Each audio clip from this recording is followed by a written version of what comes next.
Good evening and welcome to my Gresham College lecture, which is coming to you from this beautiful space of LSO St. Luke's in London. My name is Xenia Pestova Bennett. I am a concert pianist, I'm a university lecturer and also a musician's well-being advocate. But tonight I'm going to play and talk about a very different instrument, the Magnetic Resonator Piano, or MRP for short. So this instrument takes something that we all know and love, the regular piano, and transforms it, augmenting it completely beyond what the piano would normally be capable of, creating what we can call a stunning hybrid cyborg instrument. So, however, before I unveil this magical beast that's just sitting next to me, I'd like to look at the history of invention and innovation in keyboard instruments, and also talk a little bit about pushing the boundaries of existing instruments. I would also like to mention the importance of collaboration between composers, performers, instrument designers, and ultimately audiences as well. And we will then move on to some demonstrations of the instrument and performances. So just to talk a little bit about this background, throughout the ages, we know that composers and performers worked together with instrument designers, with instrument makers, pushing instruments beyond what they were capable of in order to create something much better. And since the dawn of musical expression, humans explored new sounds and searched for a bigger pitch range, greater dynamic range, more power, more speed, demanding more from instruments. And you might be familiar with anecdotes of Beethoven breaking strings and shattering keys, demanding power that the instruments of the time were simply not capable of. So without forward-looking musicians and designers, we wouldn't have the instruments that we know and love to listen to and play today. So I'd like to talk a little bit about the evolution of the piano in a nutshell, as it were. You might, of course, already be familiar with the predecessor of the piano, the harpsichord. And this instrument was, of course, very different from what we might expect from the piano today. Strings were plucked by little quills that were controlled from the keyboard. This is unlike wooden hammers striking strings in a piano. So very different sound. And what this meant is that the instrument couldn't actually change levels of loudness like the piano can. So in very basic terms, no matter how much energy the performer might put into depressing the key, the volume level would just remain the same. If we look back over the history of keyboard evolution, we learn that Bartolomeo Cristofori di Francesco is credited with inventing the piano, what came to be known as the piano. As a musical instrument innovator, Cristofori improved existing keyboard design and also invented several new instruments. From the early 1700s, he worked on what eventually would come to be known as the piano. Clavicembalo col piano e forte. A keyboard or harpsichord that can play both soft and loud, which was capable of a much greater volume range than the harpsichord. Still, Cristofori's instruments are very much removed from the modern grand piano, and many radical innovations followed later on. So these include the addition of the cast iron frame, the child of the Industrial Revolution, which enabled us to have more power, and also the introduction of the double escapement action, a very interesting development by Sébastien Erard, which was patented in 1821. And double escapement action allows faster repetition and greater sensitivity of the key. We could say that the most recent hardware upgrade can be dated back to the invention of the middle pedal on the piano, or the so-called sostenuto pedal, which was in the 1840s, so actually quite a while ago. So the subsequent patenting of this by Steinway and Sons was a little bit controversial. According to some sources, appropriation might be a better word in this case. And this mechanism allows for selective release of certain notes while others can remain dry. So some notes resonate, others not. Very, very interesting innovation. However, the question that we might ask today, the question for composers, performers, instrument makers working today is what next? What next? Has the concert grand piano simply stopped evolving? Is this it? We've reached the pinnacle of evolution. So it's kind of a museum piece frozen in time. And the answer is apparently not, which is really interesting and exciting.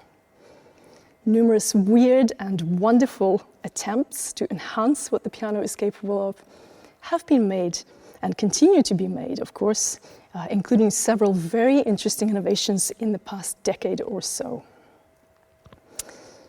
Just to mention a few, and of course this is by no means a complete list, but these include a microtonally fluid piano that can be retuned and can be used to play classical Indian music, invented by Jeff Smith, or the parallel string piano that explores a greater tone variety designed by Daniel Barenboim, or, for example, the so-called inside-out piano, which allows easier access to the strings that can be plucked and used for extended techniques while also playing the keys, designed by pianist, improviser and composer Sarah Nichols.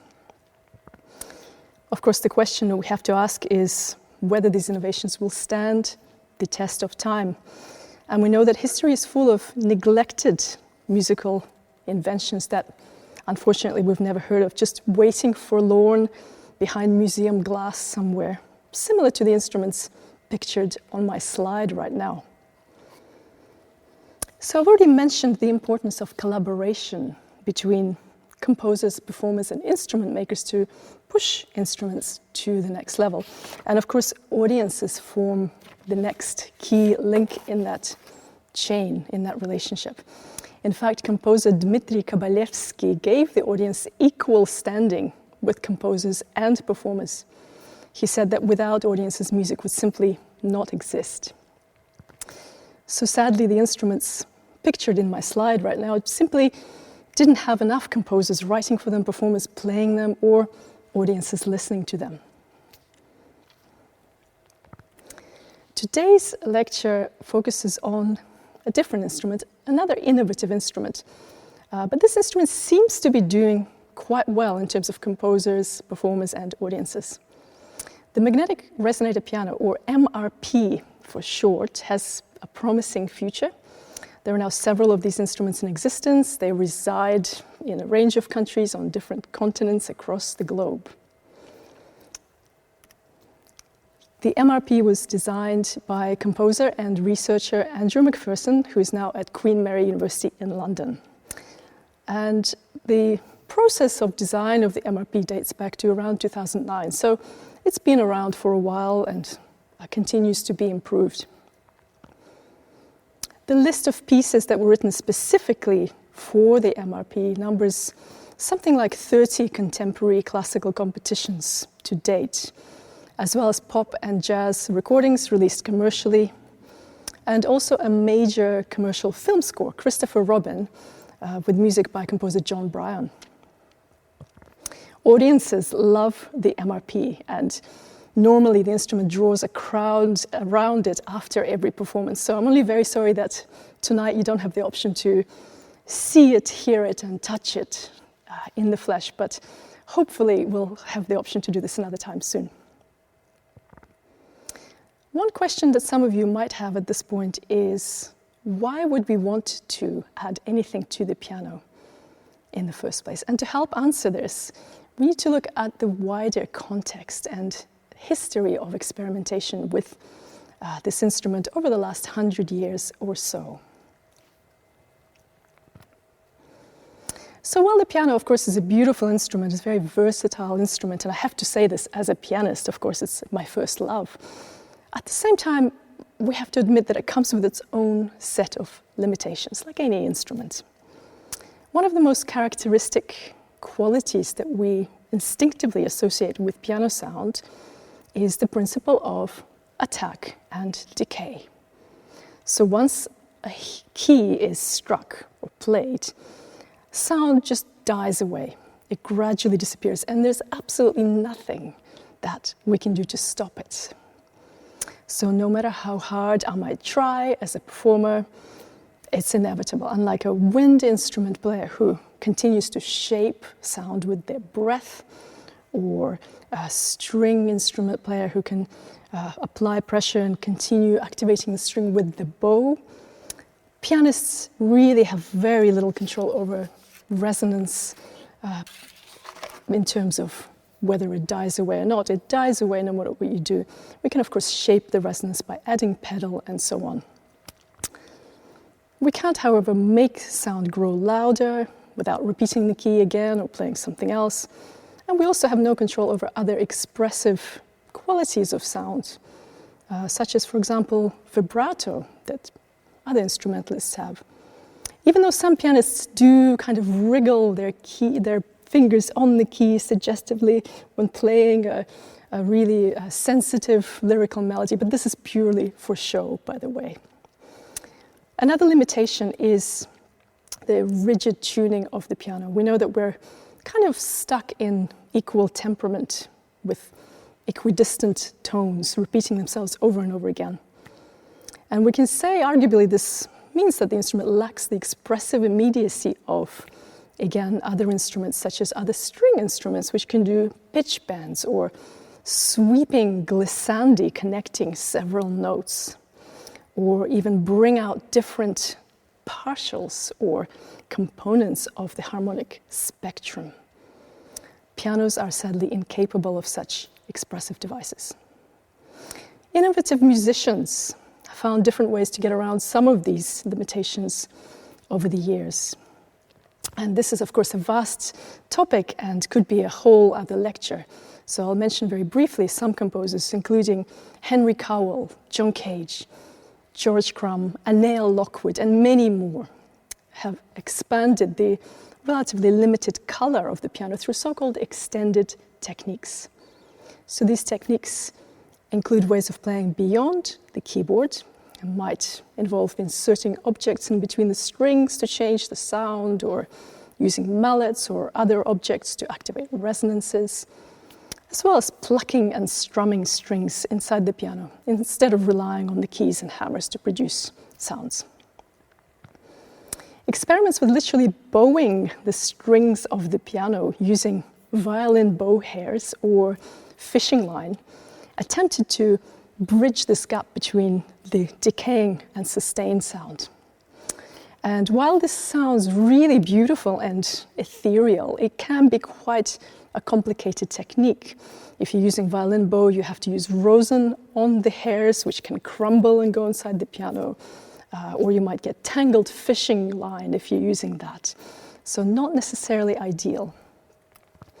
You can see here I have a little picture of myself bowing a string on the piano and audience members looking on. And it's quite faint, but there's a little bit of violin hair tied to one string.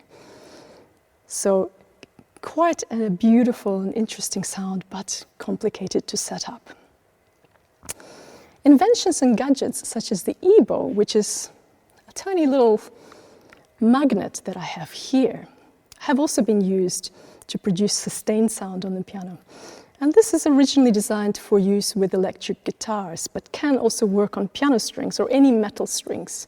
The magnet is placed on the string and the string is set in motion. It vibrates as long as the pedal is down or the relevant damper is released so that the string is free to speak. However, all of these techniques and approaches require learning and developing new skills, a new language almost for the performer, and are not necessarily intuitive. So this is something interesting. In the case of e-bows, for instance, there's obviously a limit as to how many you can place on the piano strings and wield at once in one go. The MRP allows us to bypass many of the limitations of the piano that I mentioned through using existing skills of the pianist. So we're using existing gestural vocabulary, we're activating sounds directly from the keyboard. We don't have to go and reach inside or place anything in there. The MRP mechanism is portable, it fits into 2 suitcases and can be installed and very rapidly uninstalled on any grand piano without any damage to the instrument. So, as you will see in a moment when I go to the instrument, electromagnets are suspended above the strings of a regular grand piano. And they're safely mounted on external supports, which means that there's no physical contact directly with the strings or any of the mechanisms, so very safe. The magnets are controlled from a keyboard scanner. So there's an infrared sensor that's mounted above the keys. It senses continuous key position and communicates to the magnets via a computer. And while this sounds very complex, and of course it is, the computer never takes center stage. So this is quite important. It operates quietly in the background, and all of the sounds we hear are purely acoustic. There's no electronic sound manipulation, there's no synthesis. So it's very important to remember this is not a synthesizer. This is just a regular piano doing what it does best, resonating. So let's take a closer look.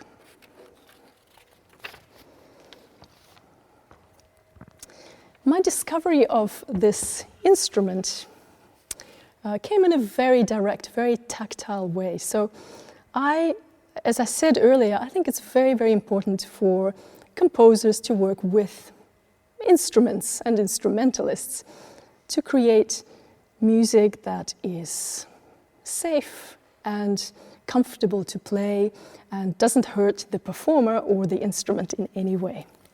So as a performer myself, I approached the MRP with no preconceptions.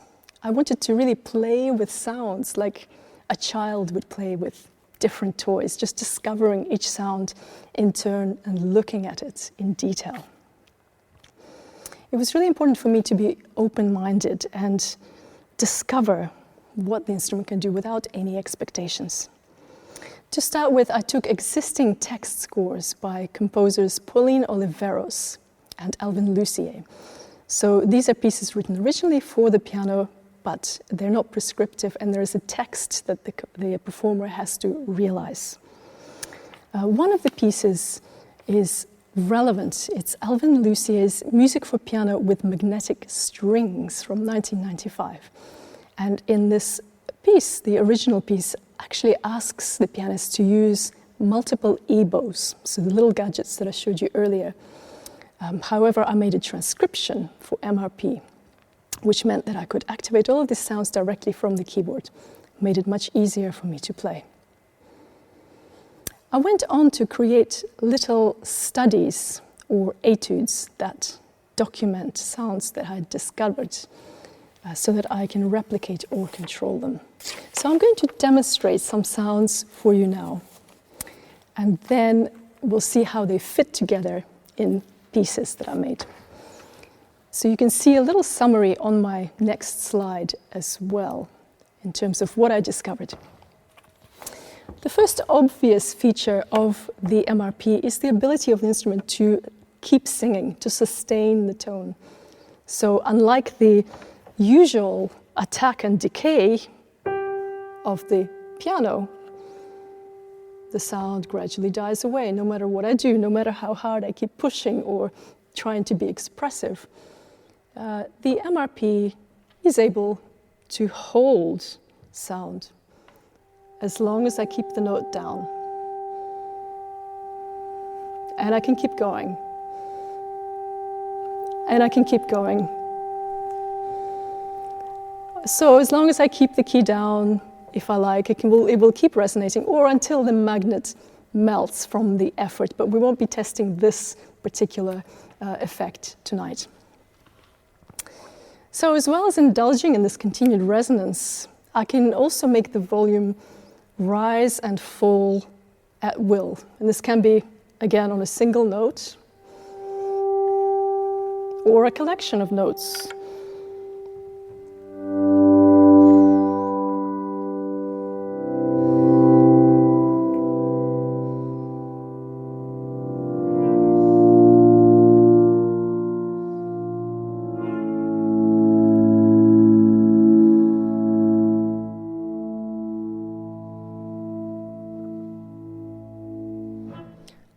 In addition to using these ghostly resonances of the magnets, the MRP also allows the performer to keep the use of the original piano action or combine it with the magnets or switch between them at will.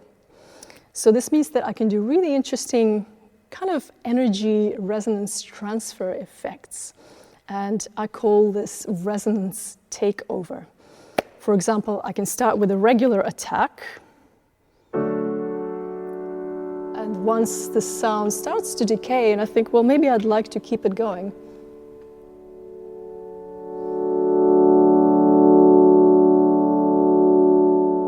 I can grow into the magnetic resonance. It's really beautiful.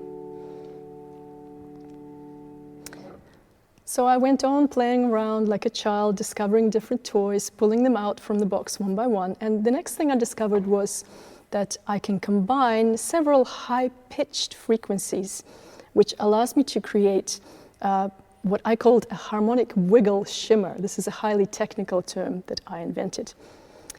So this allows me to experiment with really unusual timbres and colors. And I explored this in my piece, Radium.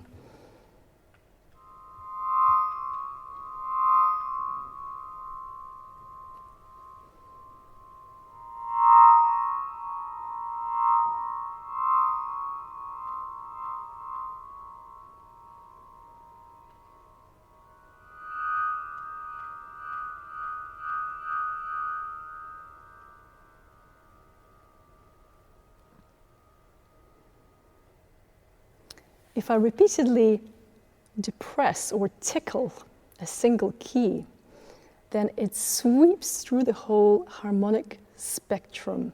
So all the little components of a single sound, they're all activated one at a time, similar to what bowed string instruments can do. And this is a really beautiful effect. I explore it in my piece Plutonium, and I developed what I call harmonic trills.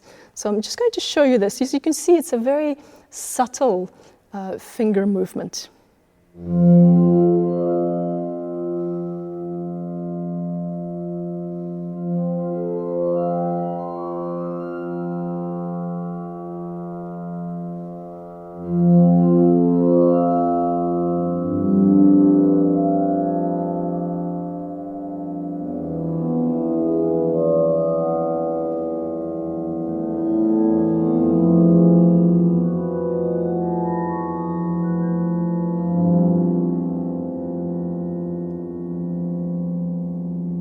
This is one of my favorite effects on the instrument. If I hold down a key and then play a key that's adjacent to it, I can create a very magical effect that sounds like a pitch bend. So this is something that would really not be possible normally on a piano at all, physically impossible. So it's really special.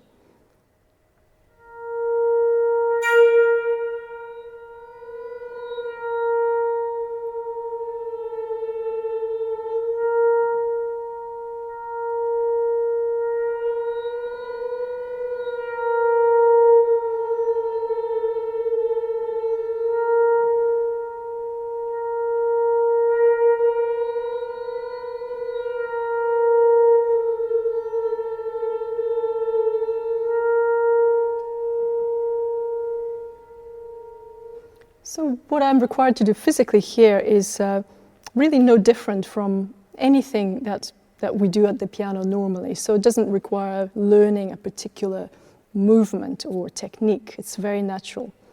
And I explore this in my piece Actinium.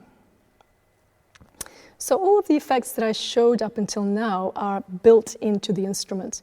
However, as I continued playing around with sounds in these childlike ways, I also was able to follow in the great experimental tradition of the last 3 centuries or so and push the instrument a little bit beyond what it is capable of.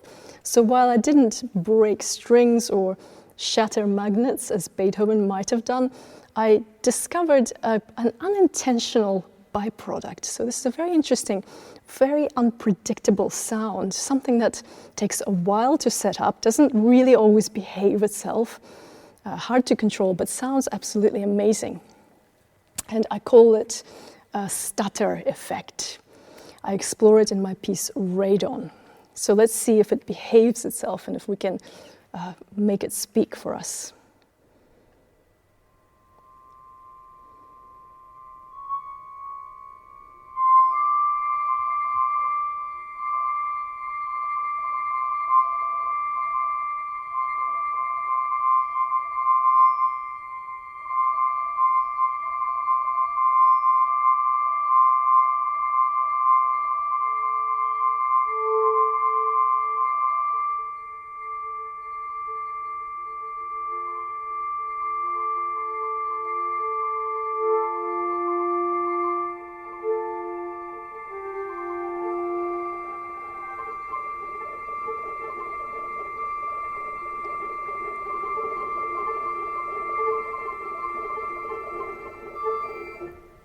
So you can hear the kind of irregular patterns that appear. And again, this is not an intentional feature of the instrument, but I think it's so fascinating to discover something new like that and then run with it. So discovering these sounds led me to incorporate them into a series of semi-improvised pieces. And I followed on again in this tradition of text scores. So while the timeline and structure are more or less fixed, the performer has freedom to make adjustments depending on how the instrument is behaving, depending on the resonances of the space, and how intently the audience are listening as well. So I didn't use conventional notation, but I used verbal notation to describe what is going on, as well as some occasional notated pitch and rhythm cells or fragments.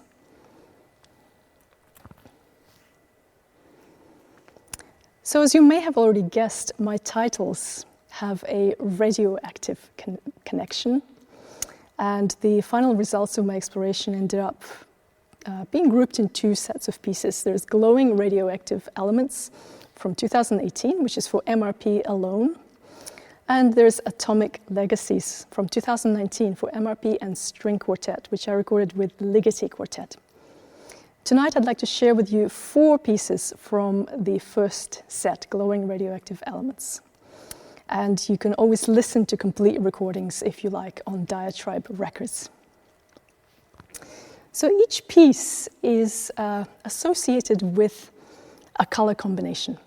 So while I don't experience synesthesia myself, which is a condition that famously manifested for composers including Alexander Scriabin or Olivier Messiaen, enabling them to see colors and shapes when hearing sounds and vice versa.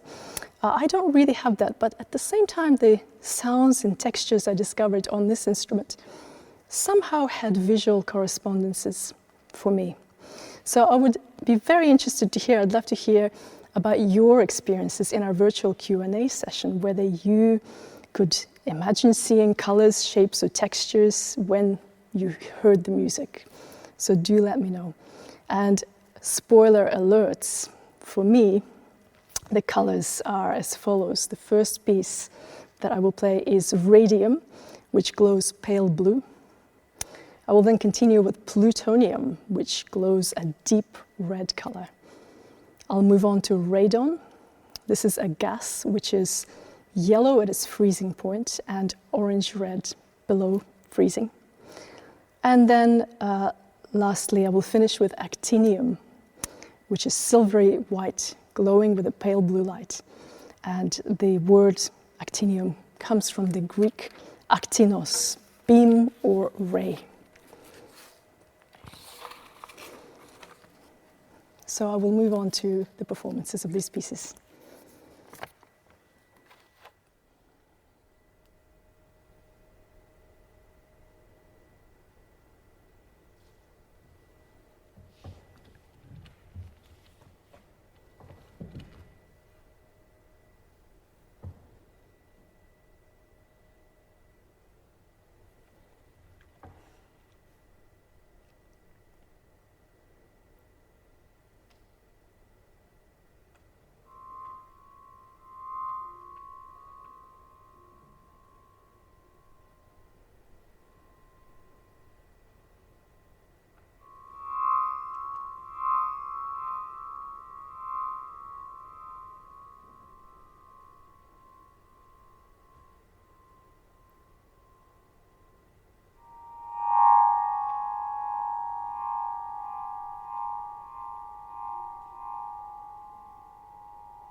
Thank you very much. So we're coming to the end of our time together this evening.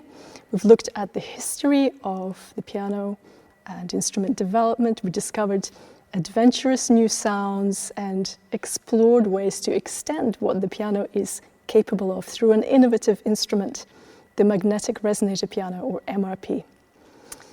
All instruments, including the piano, will continue evolving. Just like music itself, they can be thought of as living and breathing organisms. They need to keep growing and extending what they're capable of. And in fact, instruments are nothing but museum pieces without innovative designers, composers, performers, and audiences. We're all working together to create unique musical experiences and contribute to musical evolution. So thank you very much for playing your part and for joining me this evening.